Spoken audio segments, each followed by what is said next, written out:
I'd like to now invite our second speaker, Susan Barton, to address us. Susan's a member of PA Consulting's management group with responsibility for their international postal work.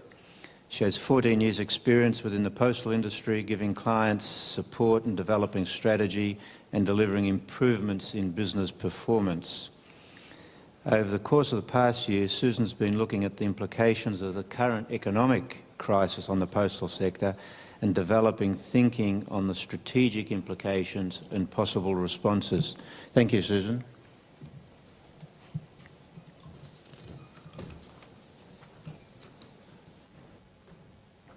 Morning, everyone. I think it's interesting because I was talking to Elmar beforehand about how economists can have a view of a situation and actually operators can have a different view, and I think it will be interesting as we go across the panel the different perspectives that we've got, because in the slides I'm about to present, in some areas I will agree with what Phil said, and in some areas I will actually disagree with what he's said and his perspective. In terms of addressing this issue from my perspective, there are three things I'm going to talk about. There's what happened. I think it's important to kind of consider how we got here and what actually are the important and critical factors of the situation we find ourselves in. What challenges are we facing, and how should you actually respond? So I'm going to start with what happened. Now, if I was a consultant who was specialising in the financial markets, I could spend the next 20 minutes taking you through the detail of this slide. But I'm not. You might be glad to hear. So I'm going to focus on this. There are three key things for me around how we've got to where we've got to, and there's only one critical message that I'll focus on at the end of it. The reality is that we've been in an environment where the cost of financing was actually quite low, and in that context, the demand for borrowing was quite high. That demand for borrowing was fuelled by the globalisation, we've talked about it this morning, the extra opportunity in new markets overseas, and in addition to that, the green issues, which created a whole new economy for us that we'd never had before. So the demand for financing and for borrowing actually also increased. And while that relationship was in balance, that was kind of fine. But then the red boxing glove came along. And that red boxing glove represents doubt that then came into the minds of the large financial institutions about the risk that they were actually carrying on their books around the lending, and the lack of clarity that they had around actually understanding what that level of risk was. That broke down the relationship of trust between the banks, it broke down the relationship of trust between the customers and the banks, and actually caused financing in our market to fundamentally dry up. And that's the key point that I want to take from where we are, is actually the availability of funding, the availability of finance in our market is considerably more constrained today than it has been for the past decade.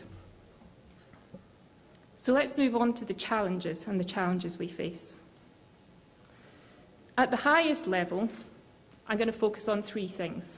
The first is the liberalisation agenda. For as long as I can remember, we've been talking about liberalisation of this marketplace, the opportunities, the new entrants coming in, the choice for customers. The question is, do you liberalise a market at a time of recession? We are in a situation where volumes are declining, and the question is, will people actually see us as an attractive market to move into? And the second element of that, which links back into the financing, is do people actually have the cash and the financial availability and funds to enter into those markets? So we might be in a situation where we've actually spent all of our time debating how we're going to open up these markets and talking about different liberalisation models, for the reality to be that we may open the market but no one will come and nothing will fundamentally change. That might be a good thing, that might be a bad thing. Everyone will have their perspective on it. The second thing is about the retail and advertising markets. So Phil talked about fulfilment and direct marketing as being fundamental to this industry. And they are fundamental to the industry. But actually the only thing that will impact upon the demand in those areas is not just price, it's actually about the financial stability of the companies who are operating within that sector. Fulfilment volumes and direct marketing volumes have been critical to the success and the growth in our industry, but the question is what will happen to the size of the retail sector overall, and what will actually happen to the overall direct marketing industry. And those two are fundamental things that we need to consider. The final element, again, is e-substitution. And while Phil takes what I would kind of position as an optimist's view of things, I actually have another view, which is to say that e-substitution has tended to go through waves and cycles. And actually, we may be at another tipping point in that wave and that cycle. Because while technology and there are barriers around whether people have got addresses for switching traffic onto online alternatives, and the reality is that a lot of that e-substitution has to be driven by an opt-in choice today from people, there is a situation where organisations who are large senders of volume mail might actually decide that it's worth their while incentivising their customers as a one-off incentive to move on to e-channels. And we shouldn't underestimate the fact that they may be prepared to invest in that to get long-term benefits of it. So that's some challenges, but it's not all negative. There are actually opportunities. I think what has been incredibly interesting in the situation we find ourselves in is the power of the media. We've actually had situations where organisations may, in their own business, and we heard it this morning in terms of the Deutsche Post business, where market perception of a business in terms of the value of that business is significantly out of kilter from where the management might see that business is. Media, press perception are absolutely critical in shaping the value and the future of your organisations and your customers' organisations. And being able to encourage your customers to increase their communications with their shareholders and with their customers to get their message across rather than the press's message across actually provides you with an opportunity. The other side of it is buyers may be more willing to have a discussion about pricing models and structures. Typically, the vast majority of our business has been priced in a way which is to do with a price per item. Actually trying to shift things away from being a volume-based to a value-based discussion with your customers might actually be quite a constructive long-term view. You might start to get paid by results, by response rates, by first-time hit on delivery levels. Those kind of things incentivise you to improve the efficiency, to become more customer-oriented, to become more results-driven, but actually enables you to demonstrate more credibly value back to your customers. There's an opportunity there for us to now change the pricing mechanism, the perception in the industry. But that's not just about the operators and the customers. The regulators obviously have quite a vital role to play in that as well. The other element is a lot of the new innovative technology events that have happened in this marketplace have been driven by niche players. And actually, in the current market environment, a lot of those niche and small organisations may struggle to get the financing to support and sustain their business. So for those of you in the audience who are large organisations who do have cash, actually this could be the opportunity for you to buy capability, to buy market share, and actually to enter new markets. So it's not all bleak. There are actually opportunities. So the question is, how should you respond? Now, if you think I'm going to now put up in the next 3 slides the answer, the one-size-fits-all answer, that's not really possible because you're all different. Your businesses are all in different places. You have different customers in different markets. But what I do fundamentally believe is that there is a single process and thought process that you have to go through to come up with what is the right strategy and the right process and business model for you as a business going forward. So I'm going to take you through those. Step 1 comes back to the position in the market. Liquidity is absolutely vital. You have to make sure that you have got cash. And your liquidity position will be quite important in determining the shape of your future in the marketplace. Now, what this diagram is showing is, on the one axis, you've got about whether you have your liquidity or not. Liquidity makes you self-sufficient to a certain extent within the market position. If you actually don't have your funds in place, then you're more vulnerable. You're dependent upon someone coming up with financing and helping you support what you need to do. The second axis is around the relationship between your market value and your asset value. If your market value is below your asset value, you are potentially going to be a target for people to take over. They're going to look to actually buy your capability.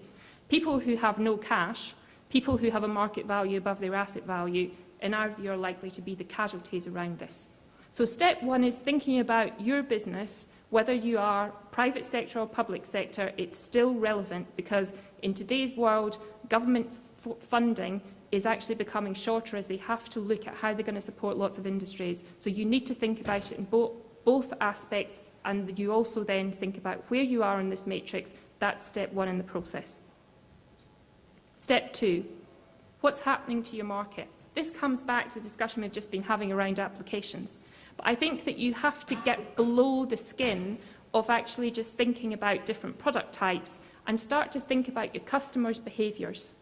You'll all be sitting in your boardrooms having discussions and debates about where you can actually make savings and what you can actually do to change the dynamics of your business, to still be effective, but actually to reduce the cost base. And there's a number of things that your customers are going to be asking themselves in relation to the services that you provide them. The first is, where could they downgrade their product choice? So I think it's evident that you're going to see a downgrade from same-day products to next-day products, from next-day products to 2- or 3-day products. You may get a shift in terms of whether people are prepared to pay for insurance and those kind of signatures on their actual mail items. So that's kind of step one. You need to think about that. The second thing is, where could customers switch to other channels? And you need to consider that option, and you need to consider that across all the different elements. So again, thinking about where transactional mail could move on to another channel, where advertising mail could move on to another channel. The third element in it is where customers could just turn down their demand.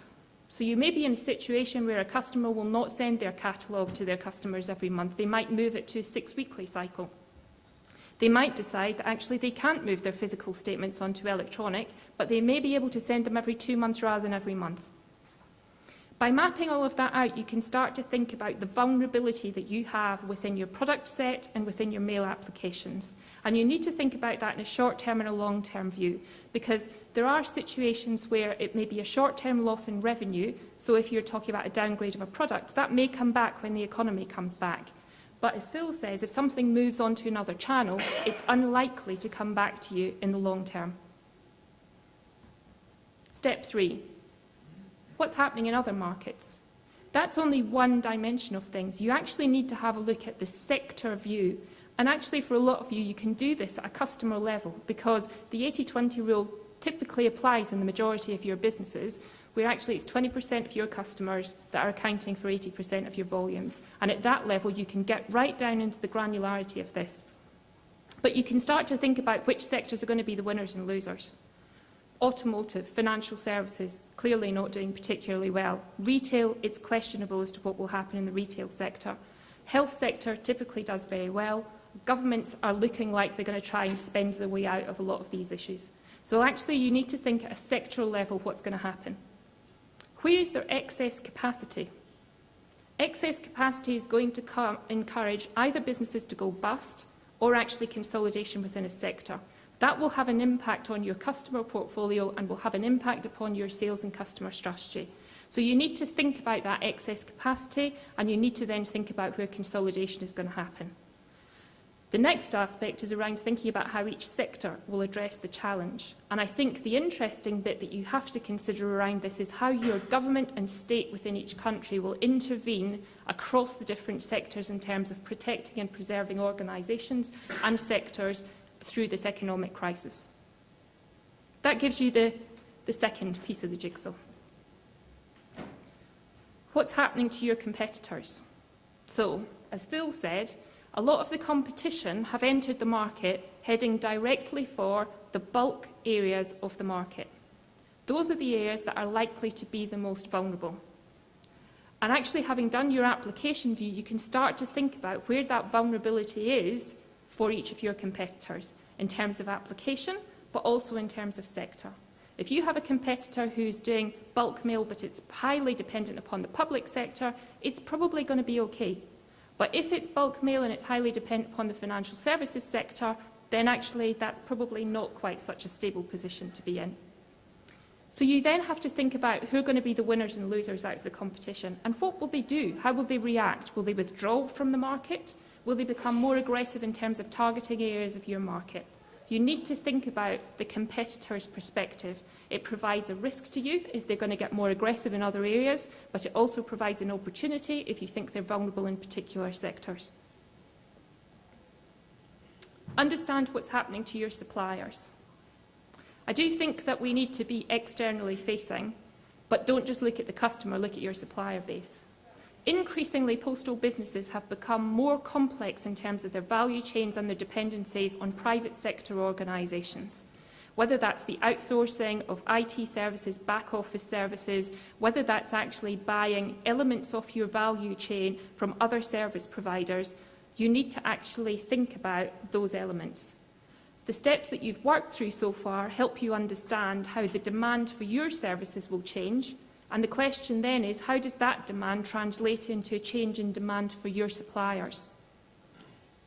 If you've got flexible contractual arrangements in place, then that might be fine. The reduction in revenues you might see may also translate into a reduction in costs. If you've got contractual arrangements in place, however, that are fixed because you thought your market was only going to go in one direction in terms of demand, then you maybe want to start thinking about revisiting those. You also have to think about how vulnerable they are to the economic crisis. If you've got an IT provider that provides all of your IT outsourced services, then actually, if they go under, if they're financially vulnerable, what's your contingency? What are you actually going to do? How are you going to manage that interface with your customer? How are you going to support the technology and the operation of your people? The ultimate point of this is coming up with a supplier strategy. This doesn't mean you need to take action immediately, but what it does mean is you need to have a plan, to have understood where the risks are, and you need to have a plan in place to address them. All of those elements are about building the jigsaw, and that brings me to step 6, which is your game plan for not just surviving, but thriving this economic crisis. Step 1 for me is about securing liquidity. Liquidity is absolutely key. And you're going to have to think about that, not just in terms of 12 months, but 2 to 3 years. We don't know how tight the financial market is going to be in the short term. So you should be thinking about getting your liquidity in place and arrangements in place to keep you stable for the next 2 to 3 years.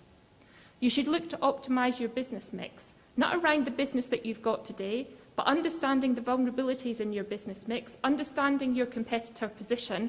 Think about what your business mix is going to be in the future. And yes, there's been a lot of discussion about reducing costs. And actually, there is an element to this in terms of volumes will decline, and therefore you do need to improve performance. You do need to look at operational efficiency. But it's not the only element of it. For me, it's only one element. And the last step for me is take bold steps. A lot of the issues that we have around fixed infrastructure, around the way that we price things, about the way that we pay our staff, are actually fundamentally going to cause issues for us in dealing with the situation that we find ourselves in the economic recession. You can't put a sticking plaster over those issues for any longer. You're going to have to fundamentally address some of those issues. You're going to have to be bold in terms of taking action. If you've got a strategy today which is about hunkering down for the next 12 months and hoping to ride this out, you might survive, but you're certainly not going to thrive. So, points to remember. This is different. No one has seen a financial crisis of this magnitude before. It's overlaid upon a serious downturn, and the long-term trends will be adverse for many Western businesses and will actually extend globally. Survival is going to be an issue for many businesses, and it's not just about performance anymore. Liquidity is absolutely vital to your future. This isn't business as usual, and to be honest, it's not even recession as usual. Phil talked a lot about belt tightening, about fundamentally changing the cost structure of your business. I actually don't think that for most of you that will be enough. I think you've already made significant changes in terms of your infrastructure. I think you have already made the investments in technology. I think you have to focus not on managing the bottom line, but actually on creating a fundamentally different future for your business. The danger is that you actually look at the situation you're in and look for every opportunity to hold on to volume, which could be about cutting prices. It could be about taking on new business. It could be entering into new markets. And actually, if you look across the economy and you look across sectors, it's littered with business failures where organisations have, in panic mode, entered into a diverse range of markets and lost the kind of theme and sense of what their organisation is about. Customers become confused as to what you stand for, why they come to you. So if you're going to do this, you need to think about the long term. You need to actually think about the vision you're trying to create and make sure that each of the steps that you're taking are building to help you get to that vision. The winners. The winners for me will be organisations who are agile, who move quickly to exploit every opportunity, who are proactive, anticipating and taking action. And most importantly, building on my last point, it's organisations that are strategic, who focus on the long-term value. Thanks very much.